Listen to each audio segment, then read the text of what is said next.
રાજકોટમાં જેતપુરમાં food and drugs વિભાગનું આકસ્મિક ચેકિંગ, મેડિકલ સ્ટોર્સમાં ફાર્માસિસ્ટની હાજરી વિશે આ તપાસ થઈ રહી છે।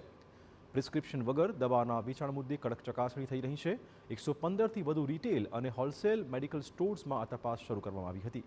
ફાર્માસિસ્ટ હાજર ન મળતા કાર્યવાહી પણ શરૂ કરાઈ છે। અનેક મેડિકલ સ્ટોર્સના સંચાલકો શટર પાડીને રફુચક્કર થઈ ગયા હતા। કાર્યવાહીના પગલે મેડિકલ સંચાલકોમાં ફફડાટ ફેલાયો છે।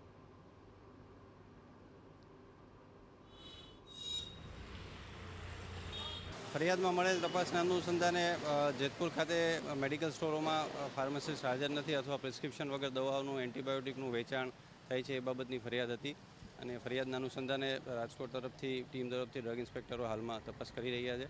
તપાસ અંતે જે બી નિર્ણય છે એમની સામે કાયદેસરની કાર્યવાહી કરવામાં આવશે। અહીંયા લગભગ દરેક જગ્યાએ ક્વોલિફાઈડ તો હાજર હોય જ છે। કદાચ આડાવરા ગયા હોય ને 5-10 મિનિટ કદાચ આડાવરા ગયા હોય બોલાવે એટલે આવી જતા હોય છે।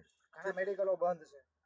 મેડિકલો બંધ હોય તો કોઈ અત્યારે જમવા ટાણે કદાચ બહાર ગયા હોય કે એવું બની શકે। બાકી ડ્રગ ઇન્સ્પેક્ટર આવ્યા એટલે મેડિકલ બંધ કરીને ભાગી જવું એવું તો ક્યાંય આવતું નથી ને।